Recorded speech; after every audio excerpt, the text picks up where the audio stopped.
Welcome to Positive Filter with your host, Philip Wilkerson, a podcast that focuses on friends, family, health, and career with a little self-help around the way. Please join me in this journey for self-improvement, and I hope that what I have to share will make you a better person, thus making the world a better place.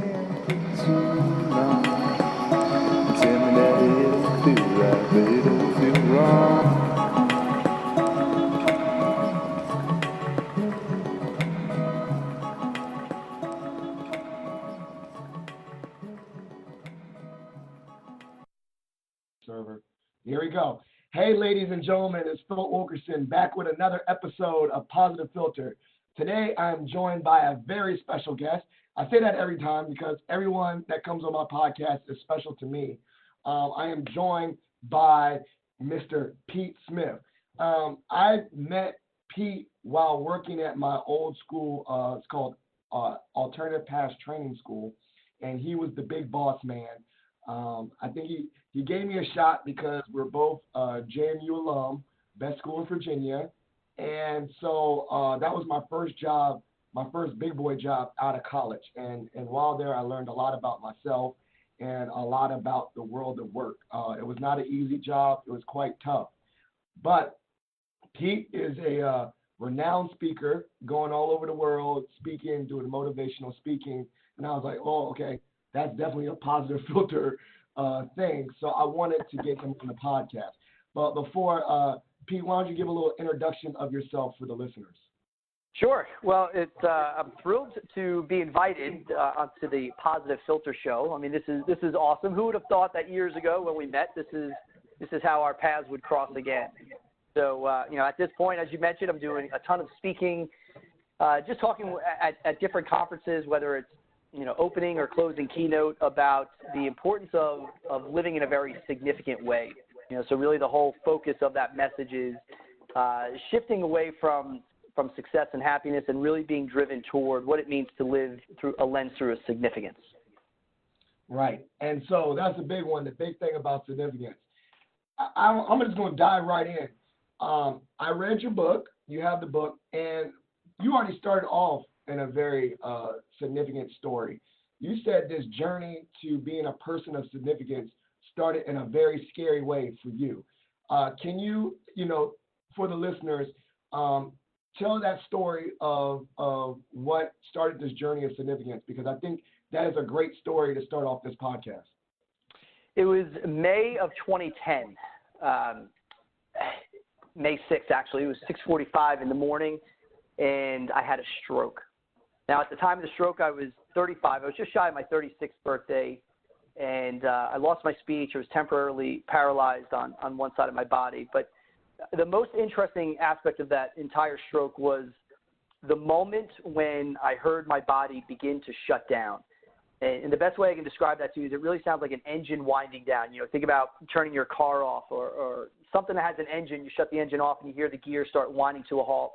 That's what I heard my body doing. And I remember thinking, I'm dying. Like right here, right now, I have about 60 seconds left to live. Like this is it. And just the thoughts that go through your mind in that moment. I thought about Whitney, my wife. I thought about my parents, my family. I thought about the things that actually mattered. And what was so interesting about it is I didn't think about the two things that society continues to tell us to strive for, which is success and happiness. I didn't think about either one of those things. For me, it was all about whether or not I was significant. Did I matter? And I think that was such a profound moment when you realize everything that we've been gearing ourselves toward isn't necessarily the end goal. What the end goal is whether or not we live the life that matters. Are we significant? Oh, wow. And I mean, I can't imagine like that thought of I'm going to die. Like hearing that just gives me a mild panic attack. Yeah. And in that moment of panic, did you, the stereotypical, did you see your life flash before your eyes? I did. So think about, life-changing moments, because this is a little bit of a hybrid. There are some people that right before they get in a car accident, they see the car, they see the headlights, and boom, they see themselves on their third birthday blowing out candles and all that, right? And so you have that. Then you have other people who have terminal illnesses And so they have 3 months, 6 months left to live, and they're reflecting back on their life from that perspective. Right. If you were to merge those two together, that's where I fit in. I didn't have 6 months to review my life. I had about 60 seconds. Yeah. So it wasn't the life flash before my eyes, but there were a lot of thoughts and random thoughts that just fired in and out in that moment. And so we're going to just dive in. The episode is talking about being a person of significance. I've learned in recent times, just recently, I've been struggling with what I want to do, and I felt like you're right. Like happiness is maybe the back burner, but the positive filter is about a pursuit of happiness. I learned that the two things that's really helped me fulfill that piece of happiness was two things, and that was a sense of belonging, like feeling like I belong in the environment that I want to belong in, belonging in my own family, belonging at work, all those things, and a sense of purpose, feeling like what I'm doing is purposeful, like I want to do this. It gives me fulfillment. Can you link that to the sense of belonging and a sense of purpose? Is that linked in your mind to a sense of significance? Yeah, very much so. And so a couple things. One is I'm not anti-happiness. You know what I mean? Like that. I love happiness. I wish everyone happiness. The problem is that when we're pursuing happiness as the goal, happiness is a feeling. And feelings are unpredictable. Feelings come and go. And so if we based everything on really what becomes a moving target, which is so heavily influenced by things happening around us, that is a very reactive way to approach what we're doing on a daily basis. So I like happiness. I think it's great in those moments when we feel happy. What's interesting about what you just mentioned, and I think this is such a pinnacle piece of significance, is the whole concept of purpose. Yeah. There's a difference between being passionate about something and being driven by purpose. And here again, I'm a believer in passion, but passion, the way most people interpret it, is also how they feel about something, which is why you have some people who feel very passionate about something on Monday. By Friday, they've already forgotten what they were so passionate about on Monday, right? Because they don't feel the same. So there has to be something more to that. Purpose is really what drives us toward an end result. We may not know what it looks like. We know what we're working toward, though. And having that being purpose-driven allows us to weather those moments when we don't feel happy, when we don't feel passionate about something, but we're so driven by what our intent is and what our desired outcome is that's what keeps us motivated long term. So I think purpose 100% is a part of what it means to live in a very significant way. Yeah, I mean, I like when I read your book, and I know you're not the Grinch of happiness, but I do like what I really was driven to your message is that we have this flip side that feelings precede action, but in actuality, action precedes feelings. Meaning, what I think about in that life of significance is like, regardless of how I feel about something, I'm gonna do. And then hopefully the byproduct of if I'm doing something, then the secondary part, the byproduct is happiness. Meaning like, I like to sometimes like to shut my brain off and just act, just do something, just start something. And then ideally, by doing that, not overthinking things, the byproduct is I feel good. But I don't need to feel good to do. I need to do before I feel good. And that's such a huge shift for most people, is that they will look and think, all right, well, I did based on how I feel. If I feel happy, I will act happy. Therefore, I am happy. And what we're talking about here is, no, shift the order. Are you happy or are you not? Is that part of your identity, right? Because if I am happy, then I will act happy. Why? Because I want to be in alignment. I want my actions to be aligned with who I am. And that's really where people, what they're striving for is just alignment in their lives. They're doing based on who they are, which then generates the feelings that they hope to create. Yeah, that's crazy. And I think that I looked at, when we talked a while ago, we had ramen. I think that was one of the biggest keys I took away from that was just like, stop overthinking and just do. And I think, I don't know if it was pre-podcast or not, I tell the listeners that I had the dream of doing the podcast in December 2006, and I didn't start the podcast to April 2000. I had the dream of doing the podcast in December 2016. I didn't start the podcast till April 2017, a 4-month gap. And it was overthinking and maybe waiting until I felt right or felt confident, the feelings of feeling confident and talking. And then eventually I was like, well, I just got to do it, and then maybe I'll feel like a podcaster. And I think that was one of the biggest shifts that I read from your book. It's like there was never going to be a time where I felt like a podcaster. There was never going to be a time where I felt like I was confident. I had to do it, and then hopefully as the byproduct, I would feel like a podcaster. I'd feel confident. So yeah. I like that. And so part of that also is to recognize that the things that we do, so the different various services that we offer, that's not our purpose. Our purpose, those are just avenues that allow us to fulfill our purpose. And sometimes people get so bogged down about making a right or a wrong decision on a career. Look, I do a lot of speaking. Speaking is not my purpose, right? Yeah. Podcasting is not your purpose. Podcasting is an avenue that you have chosen to fulfill your purpose. Same thing with me. You know what I mean? And so when you view it in that context, all we're talking about is which lane do I want to travel down at this time, which ultimately, hopefully, will allow me to fulfill my purpose. And we travel down that lane and we figure it out on the go in many cases. But waiting for the perfect moment or trying to be perfect in it, look, that's just an excuse, right? Because what's triggering us is the fear of it not working out, the fear of our critics, the self-doubt, the insecurity. That's what's driving us in those moments. Well, we need to get beyond those. Right, 100%. And I think drawing back, I'm a random. My podcast can be all over the place. That's my random thoughts. I have an outline, but I just kind of go off of it. I just randomly talk, so bear with me. One of the things I think comes to a lot of mind is, the notion that we're all going to die, right? And one of the things that has driven me to live, as you say, a life of significance, I think about my death quite often. And so when I think about my death, I don't think about my death in a sense of like some morbid, Igor, the cloud is coming kind of death. But I do envision quite randomly, I picture my funeral. I always do that. I don't know why. I don't know if other people, the listeners, do that. And I legit picture what people are going to say about me or what would be my visual, what would be my obituary and the things I want to do. And I quite honestly, I don't know if that's a twisted thing, but that is something that I always think about, like, what am I going to do? What impact am I going to leave on this world? When people stand up and say, can I have a moment to speak about Philip? Here's the things that he did for me, bam, bam, bam, bam, bam, bam. And those are things I think about.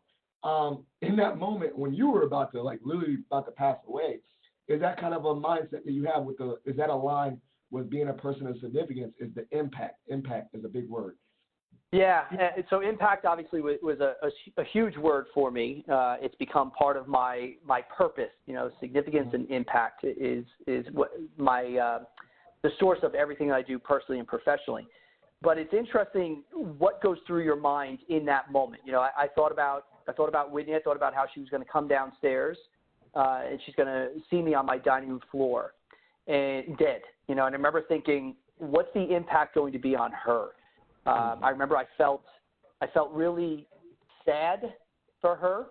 I felt guilty for thinking I'm going to be the cause of this pain, So I don't know, maybe it's because I was brought up Catholic. I will always have guilt with me, for the rest of my life. It's just a part of it. But I felt guilt in that area. But I just felt really sad for her. I remember thinking, I hope she knows how much I love her. I thought that about my parents. I remember thinking, I'm one of 8 kids, and which one of my brothers and sisters is going to have to be the one to break the news to my mom and dad, and what's the impact of that person? Look, I thought about the softball game that I played the night before my stroke. I thought about a disagreement in a call that the ump made that involved me, and I remember thinking, he's probably just a really nice guy, and random thoughts just firing in. And then all of a sudden it was, did I live? Did I do what I wanted to do in this world? Did I hold back at all? Did I run my race to win? Did I change anyone's life? Did I matter? And so I think, yeah, that's what we're going to think about at the end. You know, and there are other people that have had similar experiences, and they'll describe it as, did I live? Did I love? Did I matter? And that's really what it comes down to in the end. Yeah, matter. I like that. That is pretty deep too. It's a sense of. I definitely think that sometimes when I do picture that morbid but that death scene, I think it is that I matter to people, and I always think like, you know, I start individualizing that sense of mattering. And I think I start more, for me, I start very immediate first before I go out. I start very like, did I matter to my wife? Because that's very important to me. Did I matter to my own boys? And then I go out to the greater community. Did I matter at work? You know, did I matter to my coworkers? Then I go even further out. Did I matter to the overall University of Mason? And then I go further out and I say, do I matter to the community of Northern Virginia? And I think that sense of mattering, for me, I definitely start in a small micro sense, but then I think about the big part, like the big picture. Did I matter in the overall scope of the world? You know, did I matter in those sense? And I think that does. I think that does, in my sense, drive my actions. You know, I think on a small scale, I started this podcast as a joke just to get people to, you know, or the Ill Phil Awards or whatever, just to talk to my friends and immediacy. But then I think in the greater scheme, like the reason why I'm doing a podcast is because it's very public. So I wanted to make an impact to people I never see. You know, like I want to make an impact to people I'll never meet. A bigger matter, that I matter to that random person that will never meet me, but listen to a couple words that I said on a podcast. So I definitely identify with that sense of mattering, and I think that is very aligned with significance. You know, it very aligns with that. Well, it forces you to be intentional on who you are and what you do today, knowing that you're going to have an impact on people in ways that you're never going to hear about. And so I think for me, you know, I'll give you 4 words to really focus on that have helped me in having similar thoughts as you. And those 4 words are better because of you. And so when you think about, you know, really what is it all about? Will my wife, does she think I'm better because of him? My kids, am I better because of him? You know, and not to make it about me. And that's a big distinction. You know, significance isn't about you, but it starts with you. And so it's really just trying in every aspect of your life, are they better because of who I am and what I did? And that's what I want to know. You know, not, you know, did I save the world or anything like that? Can you say that you're better because of I was in your life for this moment? And that's where I find that fulfillment. Yeah, and it's crazy because just recently I went to my great uncle's funeral, and I'm going to share his obituary. And he was just legit, like, set the bar this high. And I think if, you know, he was, you know, on a council for city council for Jamestown for 24 years. And he just, you know, was an amazing man. Even the mayor of the town spoke. The governor of New York, state of New York, wrote a letter and was read out loud. I mean, it was just crazy. Like, dang, this dude set the bar so high. But literally, I think every single person said something that alluded to that. Like, I'm a better, you know, mayor because of you. I'm a better son. I mean, not son, but a better son because of you, because his son spoke. I'm a better grandson because my cousin spoke because of you. And it was just like, that was like, it was very powerful. It was very powerful because, you know, it's like, I hate that the fact that funerals is that instance where that happens, but at the same time, it's a very tangible example of that in real life where you see matter needs and people impact on people's lives. It also makes it manageable, right? I'm probably not going to cure cancer. I'm probably not going to solve the Mideast crisis in my life. That's also probably not my role, and it's unmanageable. What is manageable is if I can simply be a certain way and do certain things that allow you to be better because of it. Right. Right. Yeah. I mean, do you read obituaries? Not recently. No, I have not read. I usually don't read obituaries. Right. But do you ever think Yes. about that when you read that? Like, dang, this dude did everything. This dude's balling out. Like, that's. I mean, I say that because for me, it was like, the most recent, I guess, within 5 years, my grandfather passed away, and he was a very just inspirational early doctor, black doctor. I mean, did so much for the community of Charlotte. And then it's my great uncle that I just went to, and I'm just like, when I read this, I'm like, dang, this dude is like, they don't know how much they influence young black men. It was just so significant, and like you're right, like it wasn't like none of them. They didn't cure cancer or whatever, but it's just like I put myself in historical context too. Like, look at the stuff they're doing in the time of their lives, where maybe it was like my grandfather. I just got a job, like, that's it. Like, I'm trying to go to work every day. He didn't think about, he was thinking about supporting his 7 kids. That was his immediacy. But he didn't know the impact that from those 7 kids, they'd go to college and become like, it was like, it grew out the tree of his thing that he probably was in the sense of that day. It was no big deal. Like, his big deal was just like, I got to put food on the table. Right. And I think sometimes that's the crazy flip side is that to be a person of significance, sometimes it's not that crazy. It's not, like you said, the curing cancer. It's almost those day-to-day things too. Yeah, very much so. It's not about fame. It's not about fortune. It's not about the extent. This isn't a numbers game where if I influence more people than you, I'm more significant. No, it's not about that, right? And so you and I both have young boys, and I think we both place a high priority on the importance of family. Because so much stems from family. And so when you become laser focused on your purpose, the other side of that is saying no to a lot of other things that don't align with that purpose. All of a sudden you start letting go of the 99% of everything else taking place because you realize it simply doesn't matter.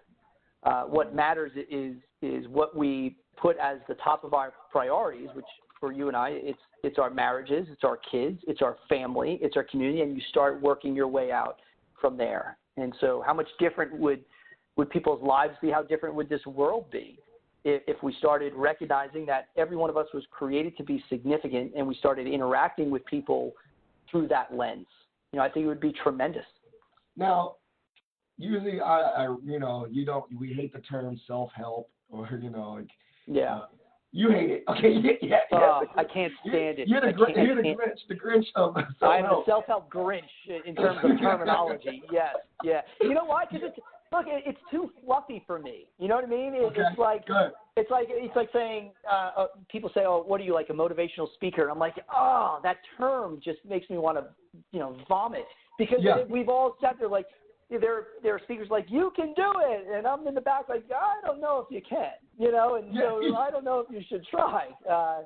The whole self-help, and that's what, I wrote Dare to Matter hopefully through a voice that was much more candid, much more stop the nonsense. This is it, and let's take a good hard look, and significance begins with us, but it was never about you. You know what I mean? And so I just tried to take a different approach to that. Well, you're a second guy. Shout out to one of my frat brothers, Coach Rice. He's like, I'm not a motivational speaker. I'm just a speaker that motivates, like whatever. Hopefully through my message, but I'm not a motivational speaker because some people, even after I speak, they're not motivated. So it's like I put the onus on them. But I was gonna say, even in regards to this self-help, this journey, professional development, personal development. I think sometimes it's very, people put over like complications on stuff. But if we really look at the root of it, is there's the simplicity of it. Do you agree with that? Like some of the stuff, like, people that pay $1,000 to hear you speak, like, yo, bro, like this is, if we look at it and we really narrow it down to the simplistic form, this is like, you can do it, like, do you ever think about that? That's what I think. And so that's why, in the book, I tried to outline the framework, right? The 6 pillars. Just focus on these 6 things: choice, identity, fears, letting go, embracing the crazy, and your impact on others. If you do that in and of itself, the way that you think, the things that you do, the results that you create are drastically different. And the best part is I've witnessed it. I've seen it at the individual level. I've seen it within teams. I've seen it within organizations. It just impacts people. And why? Because it's simple, it's memorable, it's relatable, it's challenging, and so it has those elements, which is why I think it makes a difference for people. Yeah. So what drove you? Okay, so you went from speaking. What drove you to take it to the next level and write an actual book? The audience feedback, believe it or not. So when I did a lot of speaking, and I would have audience members come up to me after the conference, and they'd say, "Hey, have you written a book on this? You know, this is really great stuff. Have you written a book?" And I said, "No, I haven't written it. And then there was one conference where an audience member came up to me, and she said, "Where can I buy your book?" And it was that subtle shift that went from, "Hey, did you write one?" to the assumption that clearly you've already written one. Where can I buy it? And there was enough of that where I thought, okay, there's enough interest. This is resonating with people. They get it. It's meaningful for them. And so that's why I thought, let's write this book. So I did. All right. Are you a writer? What I mean by that is like, you know, when someone's like, okay, let's do it. Like when you're like, but I'm not a writer. Let me figure out how to do it. Like, are you a writer? Do you like to write? Did you write in college? Yeah, I do. I like to write. I will say I find I'm at ease with writing. I'll say that. So okay.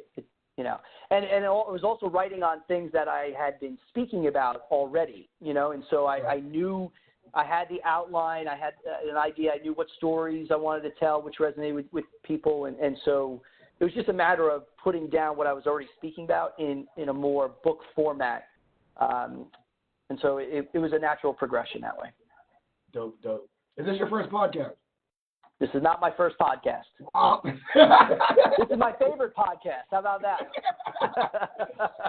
So, goal setting. That's big on me. Like I said, eventually I like to write things and say, I'm going to do this by this. I'm a man of action and setting goals. With this aligning with your personal significance, how instrumental or essential is goal setting? All right, so a couple different takes on goal setting. First of all, I don't believe in a 5-year plan. Hey, man, you're throwing out some controversy. You don't believe in self-help. You don't believe in. Well, here's why. We make 5-year plans like we're guaranteed 5 years, right? And so when you're 35 and you have a stroke, the proximity to death changes your perspective on life. Okay. And so it's not a matter of not look.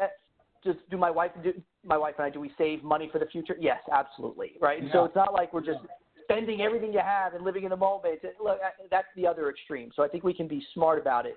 My point in saying that is that there are certain people who will always be in a rut of planning things out 5 years from now and never get to it, right? Yep. And so that's my first take.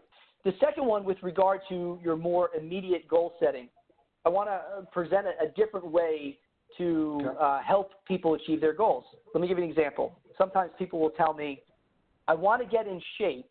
Once I get in shape, I want to run a marathon. Right? So they have this goal that they want to run a marathon. All right, well, I'm going to get myself in shape, and then I'm going to run a marathon. That's too general. What I encourage them to do is go register for the marathon today. I feel that. And you'll get yourself in shape for the marathon. I do that. Right? I do that all the time. Yeah. So I did it with the book. You know, before the book came out, I actually created a video, and you can still go back and see the video where I put it out there. I think it was in July of 2016. I put out a video that I'm writing a book. I hadn't written a page yet.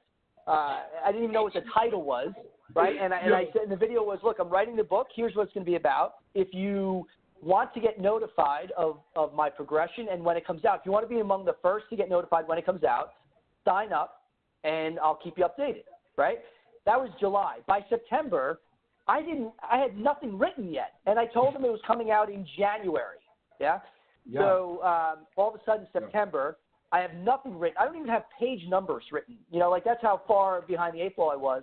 But I had 100 people on my list that had signed up to get notified of when this came out. So all of a sudden I was like, I made myself accountable. Like, well, crap. Yep. Because now I have to decide, what can I say to them, like what is my just kidding moment, right? And then that's out of alignment with who I am. Why? Because I want to be someone who says I will do what I say I'm going to do. Yeah? Yep. And so I ended up writing it, partially because I wanted to write it, partially because I had the accountability of already putting it out there. And sure enough, it came out in January. And so same idea with goal setting. Tell me what you want to do. Great. What do we need to do today, right, in order for you to make that happen? And what a lot of people do, they'll spend the rest of their lives trying to get in shape for the marathon that they never run. Yeah. I laugh about that because I've done that multiple times where I signed up for powerlifting meets, and I'm like, well, I already paid my money. I have to train for the powerlifting meet. And recently in an episode, I got to give a shout out to my boy Sam Nang. Like that window between December and April, he was like, he only called me the positive filter. He legit would like troll me. I called it positive trolling because he would call me positive filter, and he's like, I'm with my boy positive filter. I did not record 1 minute of the podcast. And I was like, this dude is going to think I'm crazy. Like, people are going to think he's crazy because the whole world on Facebook are going to think this dude Philip is full of it because he never followed through with the positive filter. So I do agree with that sometimes, where you have to like take a leap, sign up for the thing at the end, and then you're like, well, I got to follow through. Right. You know, I got to follow through, or people are going to think I'm, full of it. And so shout out to saying that he did that. He forced me he would say things like, I'm with my boy, the positive filter. And I'm like, dude, stop. I don't even have a podcast yet. And he was and he would tag me and all this stuff. And then I followed through. So I do agree with sometimes forcing yourself to sign up for something and then working your way backwards. I actually like doing that because essentially too, not only does it make you accountable to an outside audience, but I like to think of the goal at the end, sign up for it, and then break it down and make it like, okay, well, I signed up. I'm the positive filter. One of the things I had to learn how to talk on a microphone. And I started little things and did little things. And I reached out to people and say, okay, I don't know how to make a podcast. Let me reach out to people that have podcasts. I just message them and say, can you tell me how to start? And they showed me the ropes, and they showed me, how to register for a hosting site. I just figured it out as I went along. But I knew the end goal was like, I better have a podcast, or I'm not living up to what I said to an audience. And so I have to follow through. Right. Yeah, we don't want that incongruity in our life, right? We don't want that. And so we don't like to view ourselves as being incongruent. We don't want to be that person who says something and then doesn't follow through. And so it's built-in accountability that way. Right. So what do you like now that you're hitting this, right? And you're doing different things, what are some goals for the future with your message of significance? Like, you talk about it, you talk about it publicly, you wrote a book. What's some of the next ways to get this message out?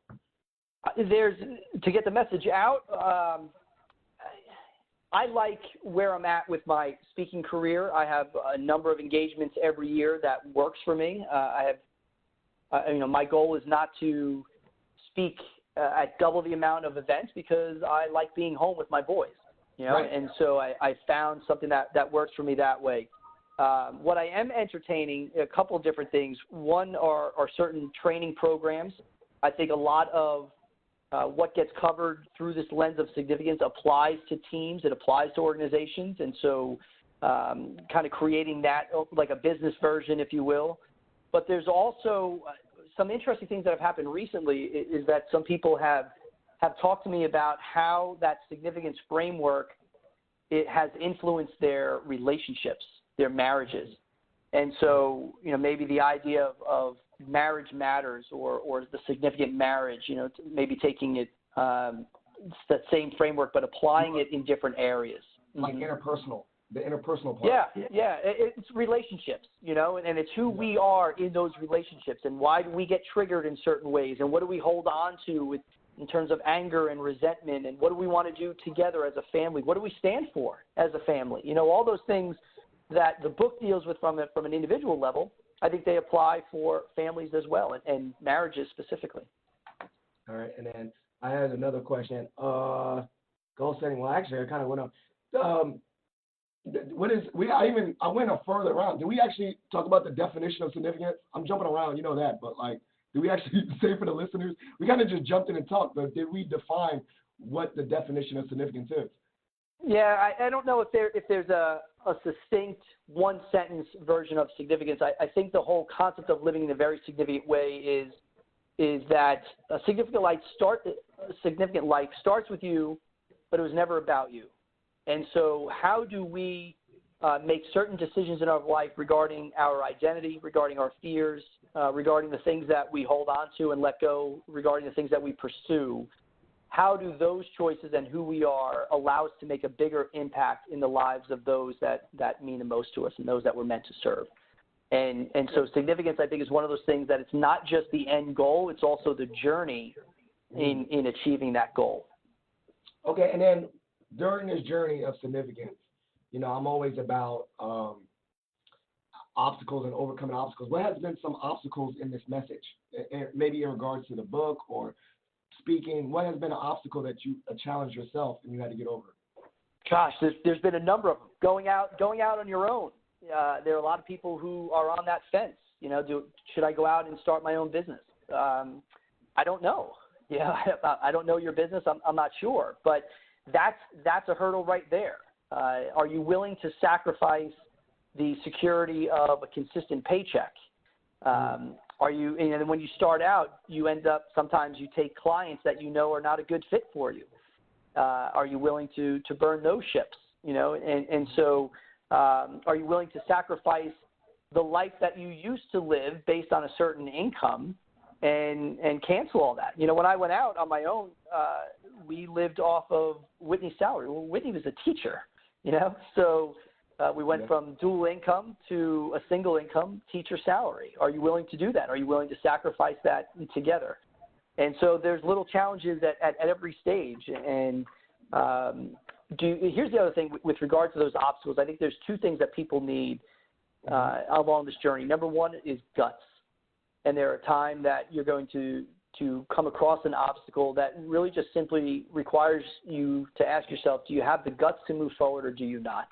Right? We can sugarcoat it. We can come up with a million different reasons and excuses and rationalize why it won't be possible, and none of that matters, because what matters is whether or not you choose to move forward or not. Right? And so there's a certain element that guts is just a priority of that one. And then the grind. Embrace the grind. You know, people want to make an immediate impact, but they don't like the hard work necessary in order to make that impact. They don't appreciate the grind. Well, the grind is what, in many cases, allows us to experience that fulfillment, knowing that we've worked hard towards something, knowing that we fulfilled on what we said we were going to do. And so that guts and the grind piece, I think, is critical along this journey. Okay, so, you know, bullet pointed tips. What are some bullet pointed tips to be a person of significance? It always begins with concept of choice, right? You are where you are because of the choices you have made, and you're heading in the direction where you're headed because of choices you make today and moving forward. So it's the only thing we actually control. So step one is own it all. You know, you always have a choice. And then the next step would be to get really clear on your identity. Develop the clarity around who you are and develop the confidence around who you are not, and allow that to be a starting point from everything that you do personally and professionally. I would start with those two. Okay, I like that identity one. And then pivot. What are some of the assessments that you need for identity? Like, is it like, which ones are the like race, what's some of the things you the identity in terms of, well, there's two components to that. There's your core words and your core stand, and your core stand is about your purpose, right? And so a lot of times people spend their entire lives saying, well, I just need to find my purpose. Look, there's a chance you never will. You want to know why? Because it's not lost. You know what I mean? Purpose is a choice. So if you had to summarize, you know, your life purpose in one or two words, what would those be? You know, for me, it's significance and impact. Those words, that's my purpose. That's what I stand for. So everything I do now comes from a place of a lens of significance and impact. It influences what I do personally. It influences my marriage. It influences my parenting. It influences choices that I make with regard to my family, with all of these other distractions around it. Right? It influences the presentations that I give, the content that I create. Everything comes from that place. And so that's, you know, a hard part, and what I would encourage people to do is tell me what you stand for. Tell me what you want to summarize your life to be about, not who you are personally and who you are professionally. I want to know who you are as one person that just happens to have many different facets of life. What is that identity all about? What are you actually here for? And let people mull that over. Say it again. People have different words than you, right? Oh, yeah. Like, you know, like mine could be connection. I was thinking about it. Like, what would I say? I would say like connection or belonging, like connection/belonging and purpose. Those are the two words I would use, because I love being connected to people and building relationships. And that's very important to me. And then that sense of purpose is the things like, why am I doing this podcast? Because I feel like I want to get a message out to help others. You know, like that's my purpose. Helping. I like helping people. It gives me a sense of altruism. That's a big thing for me, is I get a sense of fulfillment helping someone else. That makes me feel better. And I don't. I mean, I know that's selfish, but I don't care. I feel good when I help someone. Right. Is it selfish if we're doing something? It's all about intent, right? And so the selfish piece would be that you're doing it because you're the only one who benefits from it, at the detriment of anyone else. And that's not the case here. Look, if we're living out our purpose, if I'm doing things that my intent is to create a significant impact in the life of someone else, and I do that, well, of course it's going to have me feeling great. Because why? Because I'm aligned with fulfilling my purpose. You know what I mean? But I didn't do it for me. I did it for them. And same thing with you. You know, when you're in that altruistic mood, when you know you are in terms of belonging, and I think you've always been this way. You're someone that is you extend a warmth to others around you, right? And so you're not an exclusive type person. You're more inclusive. You want people to belong. Why? Because that's what we crave that. We crave that belonging. And so you create the environment that provides that opportunity for people. And when they join that, when they feel connected, obviously you're going to feel great about that. Why? Because you're fulfilling your purpose.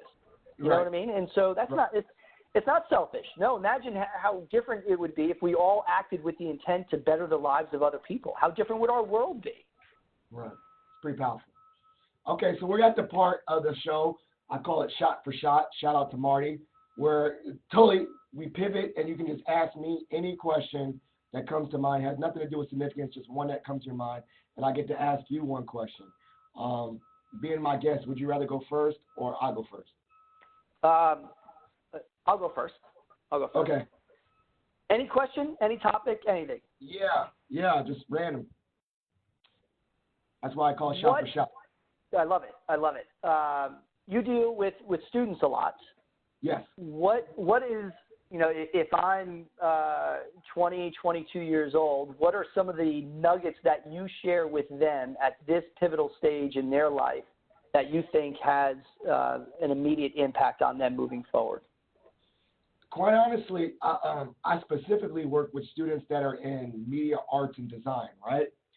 And I would say the immediate thing I tell students to do is create content, specifically the journalism students, the graphic designers, the video students, the students in film and video studies. I tell them, do not wait for a classroom to give you the instruction or project to create content. Create content on your own, learn on your own, use what we call lynda.com, where it has instructional videos, and learn these techniques outside the classroom, and don't wait for a classroom to teach you these things. Because then, like, when you want to apply for the internship, when you want to apply for part-time jobs, you know, they're going to ask you, what have you worked on? And if you only waited for a classroom to teach you those things, then you have no portfolio. So I tell students, with the way of the world and technology, if you have a laptop or phone, and even if you don't have your own laptop or phone, if you can go to the student, we have Star Lab where you can rent equipment, create content, be a creator, figure it out. And you don't have to do a job. Like if you're a film and video student, volunteer with student media and, jump on the Mason Cable Network. Or if you're a writer, write some articles for the school paper. Don't wait for a classroom, because that would be my biggest thing, is build up your content. But build up your content now, and don't wait. And it's almost a line like I'm talking to myself, like, just do. And you'll figure out the stuff later, and figure out the techniques later, and you'll fine tune it. You'll get better. You look at how to do a Photoshop. Look at instructional videos. Don't feel like you have to be a master when you start. Get better, and don't wait for a classroom. So I literally legit will say, what do you want to do? And they're like, oh, I want to work for NBC News. Okay, do you write an article for the school paper? You're like, then do it. Just go up there right now. And I send them out there to do that, because I want them to create content, because that's what you're going to market yourself with. Like, as a student, you're going to be like, I've done this before. I know how to use this. So that's probably the biggest thing I do. That's I tell them to do, and don't wait.